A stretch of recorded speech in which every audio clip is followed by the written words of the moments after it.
Hello student, कैसे हैं आप सब। उम्मीद करता हूं आप सब अच्छे होंगे, मस्त होंगे, बेहतर होंगे, आपकी पढ़ाई बेहतर चल रही होगी। और क्लास 12 फिजिक्स में एक महत्वपूर्ण प्रश्न पर यहां पर चर्चा करेंगे कि रदरफोर्ड के परमाणु मॉडल के आधार पर हाइड्रोजन परमाणु में इलेक्ट्रॉन की कुल ऊर्जा के लिए व्यंजक निकालना है। यानी जैसे मान लीजिए इलेक्ट्रॉन नाभिक के चारों ओर वृत्तीय मार्ग पर परिक्रमा करता है, चक्कर लगाता है। ये सबको पता है कि नाभिक होता है, नाभिक में प्रोटॉन न्यूट्रॉन होते हैं, लेकिन जो इलेक्ट्रॉन होता है एक निश्चित कक्षा में, एक विशिष्ट कक्षा में क्या करता है, नाभिक के चारों ओर चक्कर लगाता है। सबको पता है, ठीक है।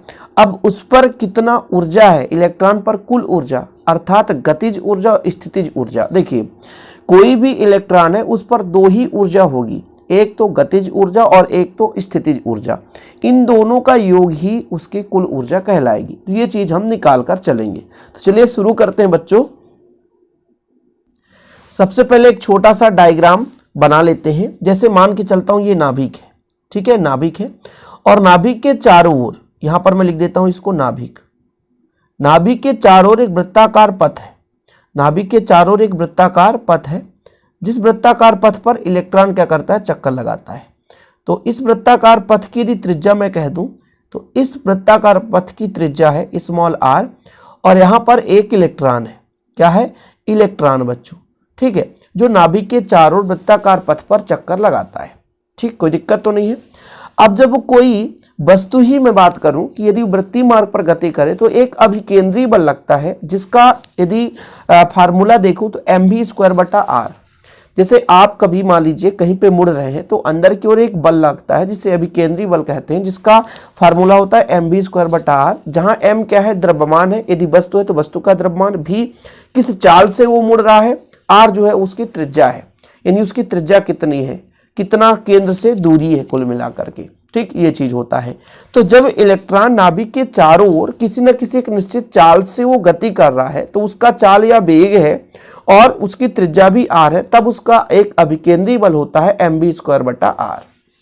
अच्छा, ये जो अभिकेंद्रीय बल कहां से मिलता है, तो ये अभिकेंद्रीय बल नाभिक पे उपस्थित प्रोटॉन और इलेक्ट्रॉन दोनों के बीच लगने वाले आकर्षण बल से मिलता है। जैसे मान लीजिए यहां पर बात कर रहा हूं, इलेक्ट्रॉन वृत्तीय मार्ग पर चक्कर लगाएगा तो इसको जो अभिकेंद्रीय बल प्राप्त होता है, अंदर की ओर लगने वाला बल ही अभिकेंद्रीय बल है। तो इसे कहां से प्राप्त होता है ये अभिकेंद्रीय बल, तो बच्चों इसको जो है प्राप्त होता है कूलाम आकर्षण बल से, क्योंकि दो आवेश हो गए, एक यहां पर हो गया प्रोटॉन है, यहां पर इलेक्ट्रॉन है। दो आवेशों के बीच जो लगने वाला बल होता है स्थिर वैद्युत आकर्षण बल होता है, जो कूलाम आकर्षण बल से आप लोगों ने फार्मूला पढ़ा होगा कि दो आवेशों के बीच जो लगने वाला बल होता है 1/4πε0 होता है बच्चों। और यहां पर हम कहें दोनों आवेश जैसे Q1 Q2/r²। ठीक है, यहां पर इलेक्ट्रॉन की बात करेंगे तो आवेश हम यहां पर E मानकर चलेंगे, तो आवेश हो जाएगा E × E/r²। तो इसका जो फार्मूला निकल कर आएगा 1/4πε0 E²/r², ये चीज निकल कर आएगा। तो कूलाम आकर्षण बल, दो आवेश हैं यदि तो उनके बीच लगने वाला बल कूलाम आकर्षण बल होता है। तो कूलाम के नियम से हम कह सकते हैं, किसके नियम से बच्चों, कूलाम के नियम से, कूलाम के नियम से, कूलाम के नियम से यहां पर लगाएंगे, क्योंकि यहां पर इलेक्ट्रॉन है और नाभिक पर प्रोटॉन है। ठीक है, तो नाभिक में धनावेश है बच्चों, नाभिक में क्या है, नाभिक में कौन सा आवेश है, धनावेश, नाभिक में धनावेश और इलेक्ट्रॉन के बीच, और इलेक्ट्रॉन के बीच लगने वाला बल, लगने वाला स्थिर वैद्युत बल, क्या बच्चों, स्थिर वैद्युत बल, लगने वाला स्थिर वैद्युत बल, लगने वाला स्थिर वैद्युत बल कितना हो जाएगा बता सकते हैं, स्थिर वैद्युत आकर्षण बल भी कह सकते हैं। तो ये जो बल होगा 1/4πε0, और भाई दो आवेश है तो एक E है और एक और हम E ही मानकर चलेंगे, दूरी दोनों के बीच की r है, r त्रिज्या पे, तो इसका जो मान निकल कर आएगा 1/4πε0 E²/r²। यानी हमारे पास एक बल प्राप्त हो चुका है। ठीक है, अब चूंकि आपको समझाया ये गया कि जो आपका अभिकेंद्रीय बल है वो कहां से प्राप्त होता है, ये हमारा भैया आकर्षण बल से ही प्राप्त होता है, अर्थात अभिकेंद्रीय बल और, ठीक है, जो आपका स्थिर वैद्युत आकर्षण बल, ये दोनों क्या होंगे, बराबर होंगे। तो यहां पर मैं लिख सकता हूं कि किंतु जो आपका अभिकेंद्रीय बल होता है बच्चों, अभिकेंद्री बल मतलब केंद्र की ओर लगने वाला बल। अभिकेंद्र बल किसके बराबर होगा? स्थिर वैद्युत आकर्षण बल के बराबर होगा। स्थिर वैद्युत आकर्षण बल के बराबर होता है। क्या होता है बच्चों? बराबर होता है। स्थिर वैद्युत आकर्षण बल के बराबर होता है। अभिकेंद्री बल का फार्मूला कितना होता है? mv² बटा r, और जो आपका दो आवेशों के बीच आकर्षण बल होता है 1/4πε0 है ना, E² बटा r², जो कि आपको ऊपर दिख रहा है। ये चीज है बच्चों। ठीक, देखो जरा, यहां पे हम यदि एक r से r काट दें तो बिल्कुल कट जाएगा, बिल्कुल कटेगा। और कुछ कट रहा है? नहीं कट रहा है। ठीक, इस r को इधर ले आओ। ठीक है, इस r को हमने इधर ले आया। 1/4πε0 है, इसको ऐसे ही रहने दो। E² तो E², जो mv² है ये ऊपर है, पक्षांतर होगा तो नीचे चला जाएगा। और ये हमारा r का मान निकल कर आया है, जिसे हम समीकरण 1 दे सकते हैं। हमने कहा इलेक्ट्रॉन की कुल ऊर्जा मतलब आपका एक स्थितिज ऊर्जा हो गया और एक आपका गतिज ऊर्जा हो गया। इलेक्ट्रॉन की कुल ऊर्जा का मतलब बच्चों इलेक्ट्रॉन पर स्थितिज ऊर्जा और इलेक्ट्रॉन की गतिज ऊर्जा। तो यहां पर मैं आपसे कह दूं, इसलिए इलेक्ट्रॉन की स्थितिज ऊर्जा, इलेक्ट्रॉन की पहले गतिज ऊर्जा निकाल लेते हैं। गतिज ऊर्जा का फार्मूला क्या होता है? गतिज ऊर्जा होता है K बराबर 1/2 mv²। K बराबर 1/2 mv², ये फार्मूला है, सबको पता है गतिज ऊर्जा। तो यदि मैं आपसे कहूं कि mv² का मान बताओ, तो mv² का मान आप यहां से निकाल सकते हैं। यहां से mv² बराबर कितना है? देखो 1/4 E² बटा r, यही है ना भाई। देखो mv² का मान। अरे भाई यदि दिक्कत हो तो मैं यहाँ पे लिख देता हूँ ना। mv² बराबर कितना बचा? 1/4πε0 और E² बटा r बचा। यही चीज तो मैंने यहाँ पे पुट किया है, अलग से कुछ नहीं किया मैंने। जो चीज वहां पे वही चीज यहाँ पे पुट कर दिया। तो जो k का वैल्यू निकल कर आया बच्चों 4 दूना 8 हो जाता है।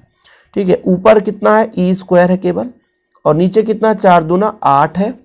और बच्चों ये आपका पाई है तो पाई रहने दो, ε0 है तो ε0, r है तो r, और इसको आप समीकरण 2 दे दो, कोई दिक्कत है नहीं। हमारा गतिज ऊर्जा निकल कर आ गया। अब यदि मैं आपसे कहूं कि स्थितिज ऊर्जा कितना होगा, स्थितिज ऊर्जा के लिए आप बात करो, स्थितिज ऊर्जा कुल कितनी होगी बच्चों? तो स्थितिज ऊर्जा दो आवेशों के बीच आपने धारिता वाले चैप्टर में पढ़ा है। किस चैप्टर में? धारिता वाले चैप्टर में पढ़ा है। तो यहां पर मैं लिख देता हूं कि भाई नाभिक से r दूरी, कहां पे बच्चों? नाभिक से r दूरी है ना, त्रिज्या r है तो r दूरी पर स्थित क्या स्थित है? इलेक्ट्रॉन स्थित है। इलेक्ट्रॉन की क्या निकालनी है बच्चों? स्थितिज ऊर्जा। इलेक्ट्रॉन की स्थितिज ऊर्जा। स्थितिज ऊर्जा कितनी हो जाएगी? स्थितिज ऊर्जा का फार्मूला होता है U बराबर कितना होता है? 1/4πε0, दोनों आवेशों गुणनफल, तो एक ई मानकर चलेंगे। और यहाँ पर आवेश का, यहाँ पर माइनस, इलेक्ट्रॉन के लिए माइनस लगाकर चलेंगे, क्योंकि फार्मूला होता है U बराबर 1/4πε0 Q1 Q2 बटा r। ये बच्चों फार्मूला होता है। तो ये चीज आपको लेकर चलना पड़ेगा। तो यहाँ से U बराबर वैल्यू निकल कर आएगी। यहाँ पे 4 है ना, तो 4 रहने दो। यहाँ पर E का E से तो E² हो जाएगा, नीचे 4πε0 r हो गया। इसको आप समीकरण 3 दे दो। ठीक है, अब इलेक्ट्रॉन की कुल ऊर्जा निकालनी थी, ज्यादा कुछ है ना, इलेक्ट्रॉन की कुल ऊर्जा। तो यहां पर मैं लिख देता हूं अतः हाइड्रोजन परमाणु में, अतः हाइड्रोजन परमाणु में इलेक्ट्रॉन की कुल ऊर्जा, किसकी बच्चों? इलेक्ट्रॉन की कुल ऊर्जा। इलेक्ट्रॉन की कुल ऊर्जा कितनी हो जाएगी? इलेक्ट्रॉन की कुल ऊर्जा तो यहां पे हो जाएगा, कुल ऊर्जा की बात करूं, E बराबर, एक आपका U है इन स्थितिज ऊर्जा और एक आपका गतिज ऊर्जा। समीकरण 2 और 3 से, समीकरण 2 व 3 से क्या रखने पर? मान रखने पर। मान रखने पर।